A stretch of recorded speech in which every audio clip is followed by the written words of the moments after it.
Hi friends, welcome back.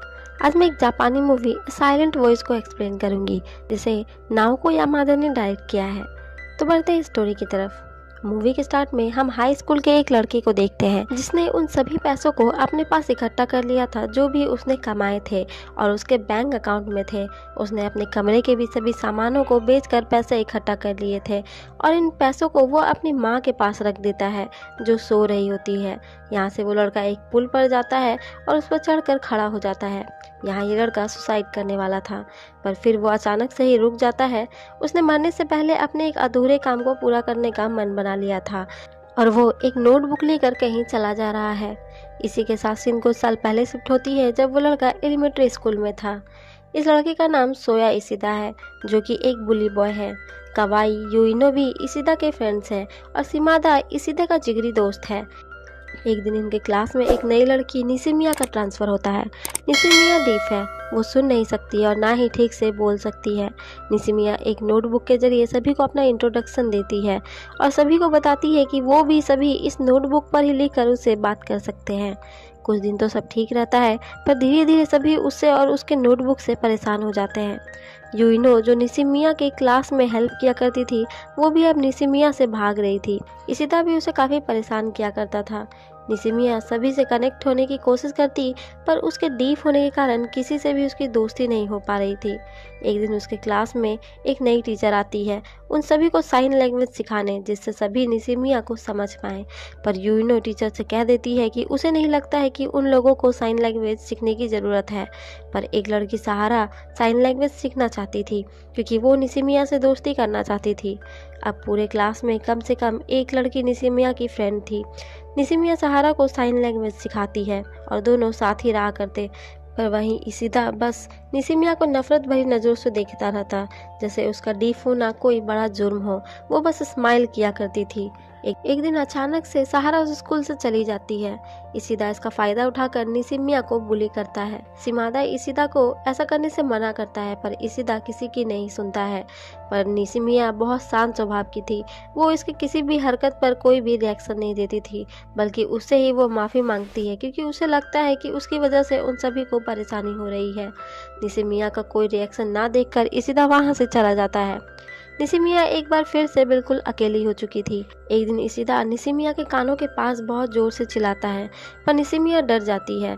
Uno देखती है कि निशिमिया के कानों में ईयरबड्स लगे हैं जिसके कारण वो थोड़ा बहुत सुन सकती है, पर इशिदा उन ईयरबड्स को देखने के लिए लेकर फेंक देता है। अब आए दिन इशिदा ऐसा ही करता, वो अचानक से निशिमिया के कानों से ईयरबड्स को निकाल कर फेंक दिया करता। पर एक दिन ऐसा करते हुए निशिमिया के कानों में चोट लग जाती है जिससे उसके कानों से खून बहने लगता है, जिसके लिए इशिदा को प्रिंसिपल से डांट भी पड़ती है।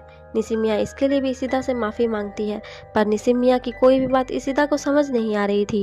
निशिमिया इशिदा से दोस्ती करना चाहती थी पर इशिदा को समझ ना आने पर वो उसे अपनी नोटबुक के जरिए बताना चाहती थी, पर इशिदा उसकी नोटबुक को भी पानी में फेंक देता है और वहाँ से चला जाता है। वहीं निशिमिया की मदर ये समझ चुकी थी कि कोई निशिमिया को स्कूल में बुली करता है और वो इसकी शिकायत प्रिंसिपल से कर देती है। टीचर को बहुत अच्छे से पता था कि ये काम इशिदा का है, पर इशिदा कहता है कि वो इसमें अकेला नहीं था। यूइनो, कवाई और शिमादा भी उसके साथ थे, पर तीनों ही इसे मना कर देते हैं। वो कहते हैं कि वो निशिमिया को पसंद नहीं करते हैं, पर कभी भी उन लोगों ने उसे बुली नहीं किया है।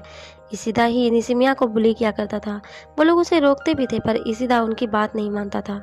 इशिदा के सभी फ्रेंड्स उसका साथ छोड़ चुके थे। ये बात इशिदा की मदर तक भी पहुंच जाती है और वो इशिदा को और कुछ पैसे लेकर निशिमिया की मदर से मिलने जाती है, जहां इशिदा की मदर निशिमिया की मदर से माफ़ी मांगती है इशिदा की हरकत के लिए और उन्हें पैसे भी देती है क्योंकि इशिदा ने निशिमिया के बहुत सारे ईयरबड्स को फेंक दिए थे। अब स्कूल में इशिदा की हालत बिल्कुल निशिमिया की तरह हो चुकी थी। एक मासूम डीफ लड़की को बुली करने के लिए सभी उसे हेट करते हैं, उसका भी मजाक बनाया जाता। यहाँ तक कि शिमादा जो कि इशिदा का जिगरी दोस्त था वो भी इशिदा से मुंह मोड़ लेता है। अब इशिदा भी अपने स्कूल में बिल्कुल अकेला था और जो वो निशिमिया के साथ किया करता था अब वो उसके साथ हो रहा था। एक दिन निशिमिया क्लास में अकेली थी और वो इशिदा के टेबल को साफ कर रही थी, पर इशिदा वहाँ आकर निशिमिया से झगड़ने लगता है कि अगर उसे कुछ कहना है तो वो कहे, सिर्फ स्माइल ना दे। यहाँ दोनों में फाइट हो जाती है और निशिमिया इशिदा को मारती हुई रोने लगती है। अगले सीन में इशिदा खुद अपनी टेबल को साफ कर रहा होता है क्योंकि उसके ही क्लासमेट्स हर रोज उसकी टेबल पर एक नोट लिखते थे कि वो यहाँ और कितने दिन उनके बीच रहने वाला है, वो यहाँ से चला क्यों नहीं जाता है। इशिदा को समझ आ जाता है कि निशिमिया इसे ही उसके टेबल से साफ कर दिया करती थी ताकि उसे ये देखकर बुरा न लगे, पर अब बहुत देर हो चुकी थी। वो इस स्कूल से ट्रांसफ़र होकर जा चुकी थी। इसके बाद सीन प्रेजेंट में शिफ्ट होती है जब इशिदा निशिमिया की नोटबुक को लेकर उससे मिलने जा रहा था। अपने ही फ्रेंड से बुली हो रहे इशिदा को जब उन लोगों ने पानी में गिरा दिया था तो अपनी बुक्स के बीच उसे निशिमिया की नोटबुक भी मिली थी जो कि उसने ही फेंकी थी। खैर, नोटबुक को लेकर इशिदा साइन लैंग्वेज लर्निंग क्लास आ पहुंचता है। बाहर ही उसे एक लड़की दिखती है। इशिदा को पहचानने में देर नहीं लगती है कि वो ही निशिमिया है। वो उसे रोकता है और अब तक इशिदा ने भी साइन लैंग्वेज थोड़ी बहुत सीख ली थी क्योंकि उसने जो निशिमिया के साथ किया था उसे उसका पछतावा था, इसलिए उसने साइन लैंग्वेज सीखी थी जिससे कि वो जब भी उससे मिले तो वो निशिमिया से उसके किए की माफ़ी मांग सके। निशिमिया पहले तो इशिदा को नहीं पहचानती है, पर जैसे ही उसे पता चलता है कि ये इशिदा है वो वहाँ से भागकर छुप जाती है। पर इशिदा उसे ढूंढ लेता है और उसकी नोटबुक वापस कर देता है। ये नोटबुक बस एक जरिया थी निशिमिया से मिलकर माफ़ी मांगने की। इशिदा साइन लैंग्वेज में ही निशिमिया से उसका दोस्त बनने के बारे में पूछता है। तभी उसे याद आता है कि कुछ साल पहले निशिमिया भी उससे यही कहना चाहती थी, पर तब उसे साइन लैंग्वेज नहीं आती थी जिसके कारण उसकी बात को वो समझ नहीं सका था। इसके बाद इशिदा अपने घर पर होता है। उसे एक छोटी बच्ची नींद से जगाती है जो कि इशिदा की बड़ी बहन की बेटी मारिया है।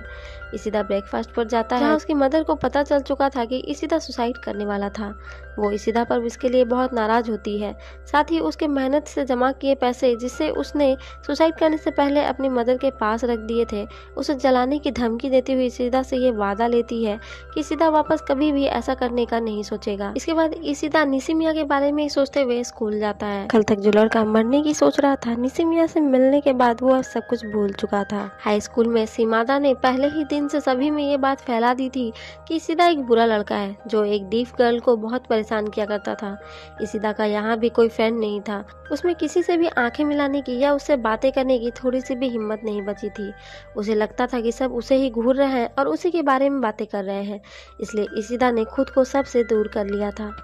लंच टाइम में इशिदा एक लड़के को देखता है और उसे देखकर इशिदा को लगता है कि उसने उसे कहीं देखा है, पर यह सोचकर इशिदा उस बारे में नहीं सोचता है कि आखिर में वो लड़का भी बाकियों की तरह उसे नफरत करता होगा। इशिदा इन सब से ध्यान हटाकर निशिमिया के बारे में सोचता है कि उसे निशिमिया से मिलने जाना चाहिए या नहीं। स्कूल में वापस इशिदा को वही लड़का दिखता है जिससे एक दूसरा लड़का उसकी साइकिल लेने की कोशिश कर रहा था। इशिदा को देखकर वो लड़का उसे हेल्प के लिए बुलाने लगता है। बार बार बुलाने पर इशिदा वहाँ जाता है और उस लड़के को जो साइकिल छीन रहा था उसे अपनी साइकिल दे देता है और खुद वो पैदल घर जाने लगता है। अब रास्ते में इशिदा सोच ही रहा था कि वो निशिमिया से मिलने कैसे जाए, क्योंकि उसके पास कोई रीज़न तो होना चाहिए निशिमिया से मिलने का।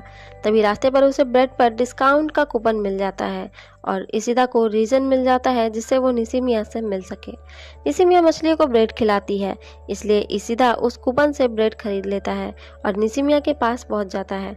पर यहाँ उसे यूजुरो मिलता है जो उसे निशिमिया से मिलने नहीं देता है। इशिदा भी वापस लौट जाता है। रास्ते में उसे वही लड़का मिलता है जो इशिदा से हेल्प मांग रहा था। वो इशिदा की साइकिल को ढूंढकर उसके पास लेकर आया था। इशिदा उसे उसका नाम पूछता है। इससे ये लड़का चौंक जाता है कि इशिदा को उसका नाम नहीं पता है। इसका नाम नागासुका है। वो अपना नाम बताते हुए इशिदा को ये भी बताता है कि वो क्लास में ठीक उसके पीछे बैठता है और अब तक उसे उसका नाम भी नहीं पता है। इसके बाद इशिदा और नागासुका फ्रेंड बन जाते हैं। दोनों साथ रहते हैं, घूमते हैं। इशिदा को भी अरसों बाद एक दोस्त मिला था। एक दिन इशिदा वापस से निशिमिया से मिलने जाता है, पर यूजुरो अब भी उसे निशिमिया से मिलने नहीं देता है और वो इशिदा को बताता है कि वो उसका बॉयफ्रेंड है और उसमें जरा सी भी शर्म है तो वो यहाँ से चला जाए।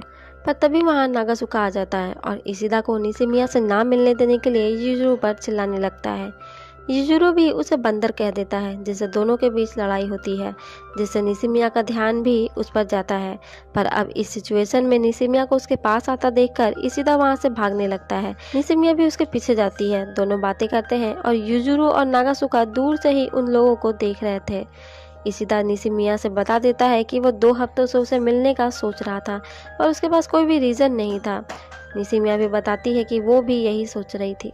खैर, दोनों मछली को ब्रेड खिलाने जाते हैं, जहां गलती से निशिमिया की नोटबुक पानी में गिर जाती है। और निशिमिया उसे लेने के लिए पानी में कूद जाती है। इशिदा भी उसके पीछे जाता है। उन्हें वो नोटबुक मिल जाती है और निशिमिया उसे फिर से मिलने का कहकर वहाँ से चली जाती है।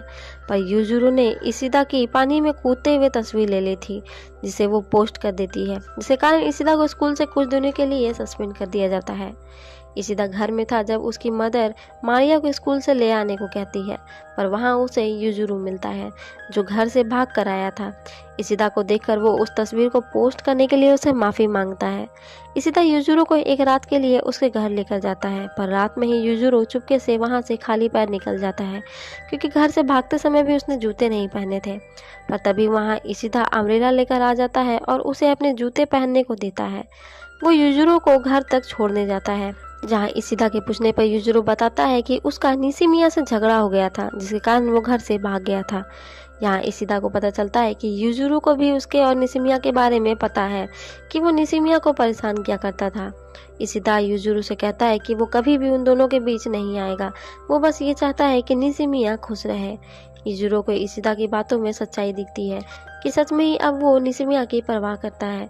दोनों यूजुरू के घर की तरफ बढ़ते हैं। जाते हुए यूजुरू इशिदा को बता देती है कि वो निशिमिया की बॉयफ्रेंड नहीं है, बल्कि उसकी छोटी बहन है। ये सुनकर इशिदा एकदम से चौंक जाता है कि अब तक जिसे वो लड़का समझ रहा था, असल में वो एक लड़की है। पर तभी वहाँ निशिमिया और यूजुरू की मदर आ जाती है और इशिदा को एक थप्पड़ मारती है, क्योंकि वो अभी इशिदा से नाराज थी निशिमिया को बुली करने के लिए।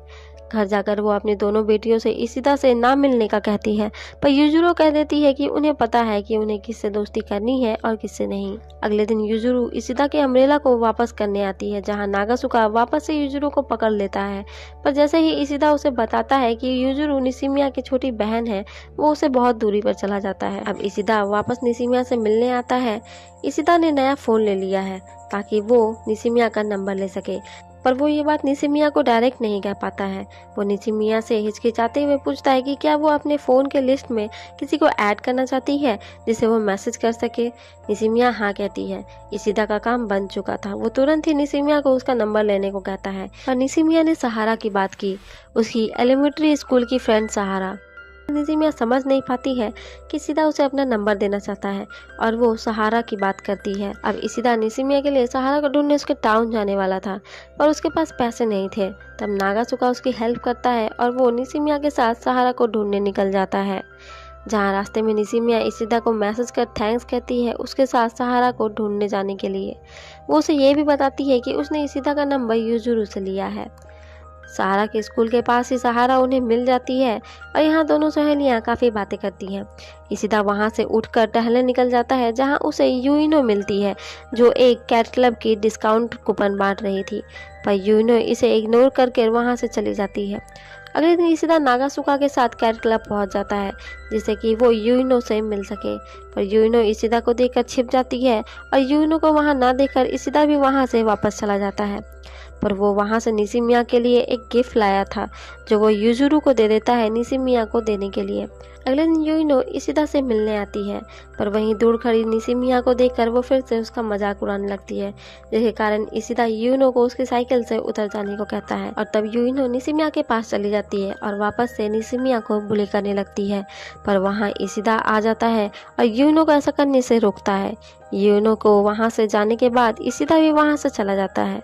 नेक्स्ट डे निशिमिया ने अपने हेयर स्टाइल को बदल दिया था और वो आज अलग दिख रही थी। निशिमिया आज खुश दिख रही थी। रास्ते में उसे इशिदा मिलता है। निशिमिया इशिदा को गिफ्ट देती है और उससे कहने की कोशिश करती है कि वो उसे पसंद करती है, पर क्योंकि वो ठीक से बोल नहीं पाती है तो इशिदा को कुछ भी समझ में नहीं आता है। उसे लगता है कि निशिमिया चांद की बात कर रही थी, पर निशिमिया दुखी होकर वहाँ से चली जाती है। निशिमिया उसे हमेशा से ही पसंद किया करती थी, पर इशिदा ने ही उसे कभी समझने की कोशिश नहीं की। क्लास में इशिदा का एक और फ्रेंड बनता है मात्सिबा। शाम को इशिदा ब्रिज पर निशिमिया का वेट करता है, पर वो वहाँ पर नहीं आती है। यूजुरो इशिदा से पूछती है कि वो निशिमिया को कहीं घुमाने के लिए क्यों नहीं ले जाता। तब इशिदा रात में निशिमिया से पूछता है कि उसके सभी फ्रेंड्स कल घूमने जा रहे हैं, तो क्या वो भी उनके साथ चलेगी। अब नेक्स्ट डे सभी घूमने जाते हैं। निशिमिया भी उसके साथ ही जाती है। यहीं पर यूइनो भी थी। यूइनो भी उन्हें ज्वाइन करती है। सभी बहुत एंजॉय करते हैं। वहीं इशिदा के और भी फ्रेंड्स बनने के कारण नागासुका को बहुत जलन हो रही थी। अब इशिदा को लगने लगा था कि वो सभी अब फ्रेंड्स हैं। पर यूनो इशिदा को एक शॉप पर लेकर जाती है जहां शिमादा था। शिमादा अब भी इशिदा से ठीक से बात नहीं करता, बल्कि वो यूनो से ये भी कहता है कि वो इशिदा से दूर रहे। इशिदा वहां से चला जाता है। यूनो इशिदा से माफ़ी मांगती है। उसे लगा था कि इतने समय बाद जब वो मिलेंगे तो शायद सब ठीक हो जाएगा। यूनो उन सभी की दोस्ती टूटने का जिम्मेदार निशिमिया को ठहराती है। यूनो इशिदा को उसके साथ एक राइड पर चलने को कहती है, पर इशिदा के मना करने पर वो निशिमिया को साथ ले जाती है। पर जाने से पहले यूजुरो निशिमिया को उसका कैमरा पकड़ने को कहती है और इसके बाद यूनो और निशिमिया राइड पर चले जाते हैं। नेक्स्ट डे यूजुरो इशिदा के पास अपना कैमरा लेकर आती है। यूजुरो को यूनो पर पहले से ही शक था, इसलिए उसने वीडियो रिकॉर्डिंग ऑन करके कैमरा निशिमिया को दे दी थी, जिससे उस राइड के दौरान उनकी सभी बातें रिकॉर्ड हो चुकी थी, जिसमें यूनो वहां निशिमिया पर अपना गुस्सा निकाल रही थी और निशिमिया बस माफ़ी मांग रही थी। ये सब देखकर इशिदा को बहुत बुरा लगता है। नेक्स्ट डे स्कूल में इशिदा को पता चलता है कि मात्सुबा को भी ये बात पता है कि निशिमिया को एलिमेंट्री स्कूल में कोई बुली करता था, पर उसे ये नहीं पता है कि वो लड़का इशिदा है। इशिदा समझ जाता है कि मात्सुबा को ये बात कवाई ने बताई होगी। वो कवाई से कहने जाता है कि वो ये बात सभी को ना बताए, पर कवाई गुस्से में ये बात सभी को बता देती है कि निशिमिया को इशिदा ही बुली क्या करता था। नागासुका भी ये बात सुन लेता है और उसे विश्वास ही नहीं होता है कि इशिदा ऐसा भी कुछ कर सकता है। पर अब इशिदा वहाँ अब एक पल भी खड़ा नहीं रह पाता है और वो वहाँ से चला जाता है। इशिदा जब ब्रिज के पास से जा रहा होता है तो वहाँ उसे निशिमिया, इजुरो और सहारा मिलते हैं, जो मछलियों को खाना खिला रहे थे।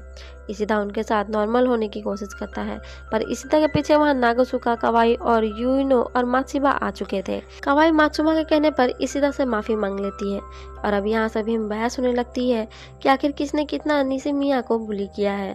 और जब इशिदा कहना शुरू करता है तो सभी एक एक कर वहाँ से चले जाते हैं। इशिदा भी निशिमिया से अगले हफ्ते घूमने चलने का कहकर वहाँ से चला जाता है।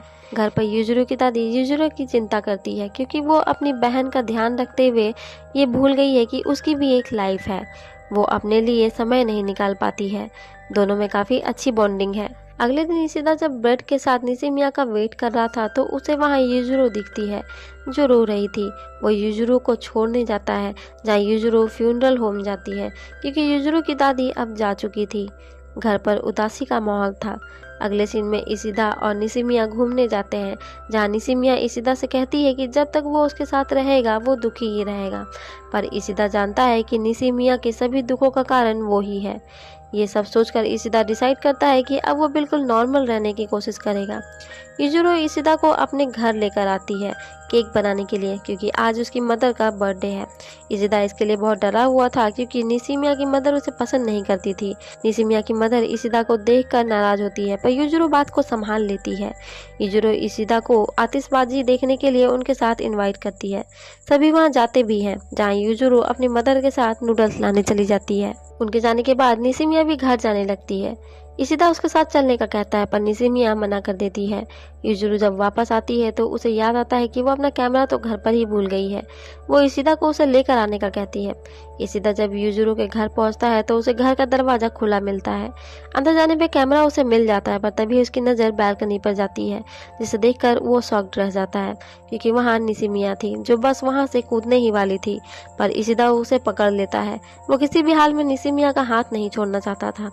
ये देखकर निशिमिया भी वापस ऊपर आने लगती है। निशिमिया तो ऊपर आ जाती है, पर बैलेंस बिगड़ने के कारण इशिदा वहीं बिल्डिंग से नीचे पानी में गिर जाता है। इशिदा हॉस्पिटल में होता है और अब तक वो उठा नहीं था। निशिमिया की मदर और यूजुरो इशिदा की मदर से माफ़ी मांगते हैं, क्योंकि उनके बेटे की वजह से ही उनके बेटे की ये हालत हुई है। वहीं यूनो भी निशिमिया को मार रही थी। इशिदा की इस हालत के लिए निशिमिया की मदर भी वहां आ जाती है। यूनो उनसे भी लड़ने लगती है। तब इशिदा की मदर उनकी लड़ाई को रोकती है। निशिमिया भी इशिदा की मदर से माफ़ी मांगती है और बहुत रोती है। निशिमिया इशिदा से मिलने जाती है, पर यूनो उसे इशिदा से मिलने नहीं देती है। नागासुका भी निशिमिया की हेल्प करने की कोशिश करता है, पर वो उस दरवाजे को खोल नहीं पाता है। निशिमिया नागासुका को बताती है कि वो इशिदा के लिए वापस से सब कुछ ठीक करना चाहती है, जो उसके कारण खराब हुआ था, यानी वो इशिदा के दोस्तों को वापस से एक साथ करना चाहती है। वो एक एक कर इशिदा के सभी दोस्तों से मिलती है। रात में निशिमिया एक सपना देखती है जिसमें उसे इशिदा की बस आवाज़ सुनाई दे रही थी, जो निशिमिया को ढूंढ रहा था और उसे बता रहा था कि वो अब जाने वाला है। और फिर वो अचानक से ही गायब हो जाता है। तभी निशिमिया की आंख खुलती है और वो दौड़ती हुई ब्रिज के पास जाती है। ये सोचकर ही उसे बहुत तकलीफ होती है कि कहीं इशिदा सच में ही उसे छोड़कर ना चला जाए। वो वहाँ जोर जोर से चीख कर रोने लगती है। प्यार ऐसा ही होता है, जब एक रोता है, तकलीफ में होता है, तो दूसरे को भी उसका एहसास हो जाता है, चाहे वो फिर कहीं भी कितनी भी दूरी पर क्यों ना हो। इशिदा के दिल ने भी निशिमिया की पुकार सुन ली थी। इतने दिनों से सोया इशिदा अचानक से निशिमिया को पुकारता हुआ उठ जाता है और उसी पुल की तरफ भागता है। पर पुल के पास पहुंचकर उसकी हिम्मत जवाब दे देती है और वो अपने घुटनों के बल ही बैठ जाता है। और आखिर में इशिदा वो काम करता है जो वो अब तक नहीं कर सका था। इशिदा निशिमिया से माफ़ी मांगता है। निशिमिया भी उससे माफ़ी मांगती है, क्योंकि अगर वो पहले ही वहाँ उस स्कूल से चली जाती तो इशिदा के साथ कुछ भी बुरा नहीं होता। इशिदा निशिमिया को संभालता है और उसे पूछता है कि क्या वो फिर से उसे जीना सिखाएगी। अगले सीन में इशिदा घर वापस आ जाता है। यूनो छिपकर उसे देख रही थी। इशिदा की मदर उसे देख लेती है और इशिदा से कहती है कि जब वो हॉस्पिटल में था तब यूनो ने उसका बहुत ख्याल रखा था। इशिदा यूनो से मिलता है और इन सब के लिए उससे थैंक्स कहता है। पर यूनो कहती है कि जब वो निशिमिया को बचाते हुए गिर गया था तो शिमादा और उसके बाकी दोस्तों ने ही उसकी जान बचाई थी। उन लोगों ने उसे इस बारे में कहने से मना किया था, पर फिर भी वो उसे बता देती है, क्योंकि दोस्त ऐसे ही होते हैं जो बुरे वक्त में हमेशा साथ देते हैं।